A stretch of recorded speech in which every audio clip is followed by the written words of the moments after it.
നമസ്കാരം, മലയാളി വാർത്തയിലേക്ക് സ്വാഗതം. ഹൈക്കോടതിയിൽ അസാധാരണമായ ഒരു സംഭവം ഇപ്പോൾ അരങ്ങേറിയിരിക്കുകയാണ്. അതായത് കോടതിയിൽ വെച്ച് മാനഹാനി സഹിക്കവയ്യാതെ ഒരു അഭിഭാഷക പൊട്ടിക്കരഞ്ഞു. ഇതിന് കാരണമായി മാറിയിരിക്കുന്നത് ജഡ്ജിയും. കേരള ഹൈക്കോടതിയിലാണ് ഇങ്ങനെ ഒരു അസാധാരണ സംഭവം ഉണ്ടായിരിക്കുന്നത്. ജഡ്ജിയുടെ മാപ്പിൽ കുറഞ്ഞ് മറ്റൊന്നും തന്നെ അർഹിക്കുന്നില്ല എന്നാണ് മറ്റ് അഭിഭാഷകരും ഇതോടൊപ്പം തന്നെ ആവശ്യം ഉയർത്തുന്നത്. ജസ്റ്റിസ് എ ബദറുദ്ദീനെതിരെയാണ് ഹൈക്കോടതിയിൽ അഭിഭാഷകർ പ്രതിഷേധം ഉയർത്തുന്നത്. വനിതാ അഭിഭാഷകയെ അപമാനിച്ചു എന്നാണ് ഇതിലൂടെ ഉയരുന്ന ആരോപണം. അപമാനിക്കുന്ന തരത്തിൽ ജഡ്ജിയുടെ പെരുമാറ്റമുണ്ടായി എന്നാണ് അഭിഭാഷക അസോസിയേഷന്റെ നേതൃത്വത്തിൽ പ്രതിഷേധം നടത്തുന്നവർ പറയുന്നത്.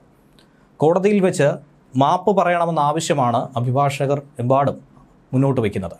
എന്നാൽ തുറന്ന കോടതിയിൽ മാപ്പ് പറയാൻ താൻ തയ്യാറല്ല എന്നാണ് എ ബദറുദ്ദീൻ്റെ നിലപാട്. വിഷയം പഠിക്കാൻ ചീഫ് ജസ്റ്റിസ് ഇപ്പോൾ സാവകാശം നേടിയിട്ടുണ്ട്. ചീഫ് ജസ്റ്റിസ് അടക്കം വിഷയത്തിൽ ഇടപെട്ട് കഴിഞ്ഞു. ഹൈക്കോടതിയിലെ പ്രമുഖ അഭിഭാഷകനായിരുന്ന അഡ്വക്കേറ്റ് അലക്സ് സ്കറിയ ഏതാനും ദിവസങ്ങൾക്ക് മുൻപാണ് അന്തരിച്ചത്. അദ്ദേഹവുമായി ബന്ധപ്പെട്ട കേസുകളൊക്കെ തന്നെ അദ്ദേഹത്തിൻ്റെ ഭാര്യ സരിതയാണ് ഇപ്പോൾ ഏറ്റെടുത്തിരിക്കുന്നത്. സരിതയും അഭിഭാഷകയാണ്. അദ്ദേഹം ജീവിച്ചിരുന്ന സമയത്ത് പൂർത്തീകരിക്കാനുള്ള കേസുകളുടെ വക്കാലത്ത് മാറ്റുന്നതുമായി ബന്ധപ്പെട്ടുള്ള നടപടിക്രമങ്ങളും ആരംഭിച്ചിരുന്നു. ഇങ്ങനെ ഒരു വിയോഗമുണ്ടായതിൽ തങ്ങളുടെ ക്ലയൻസിന് ബുദ്ധിമുട്ടൊന്നും തന്നെ ഉണ്ടാകരുത് എന്നുള്ള ചിന്തയായിരുന്നു അഭിഭാഷകയ്ക്ക് ഉണ്ടായിരുന്നത്. പക്ഷേ കേസ് പഠിക്കാനും മനസ്സിലാക്കാനും കുറച്ച് സമയം വേണമായിരുന്നു. മാർച്ച് 6-ാം തീയതി പരിഗണിക്കാൻ പോകുന്ന കേസ് മാറ്റിവെക്കുകയും ചെയ്തു. ഇന്നലെ ഈ കേസ് പരിഗണിക്കുമ്പോഴായിരുന്നു അഡ്വക്കേറ്റ് സരിത ഹാജരായി ഭർത്താവ് മരിച്ച സാഹചര്യം കൂടി ആയതുകൊണ്ട് കേസ് നടത്തിപ്പിന് കുറച്ച് സാവകാശം ചോദിച്ചത്.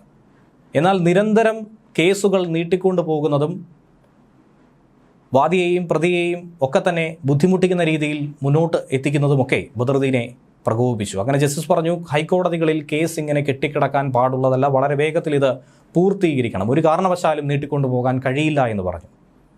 എന്നാൽ അഭിഭാഷകൻ്റെ മരണത്തെക്കുറിച്ച് ഒന്നും തന്നെ അറിയത്തില്ല എന്ന നിലപാടിലായിരുന്നു ജസ്റ്റിസ് പെരുമാറിയത്. അത് തന്നെ ഒരു അഭിഭാഷക എന്ന നിലയിലല്ല, ഒരു ഭാര്യ എന്ന നിലയിൽ അദ്ദേഹത്തിൻ്റെ വാക്കുകൾ ഏറെ അവരെ വേദനിപ്പിച്ചു.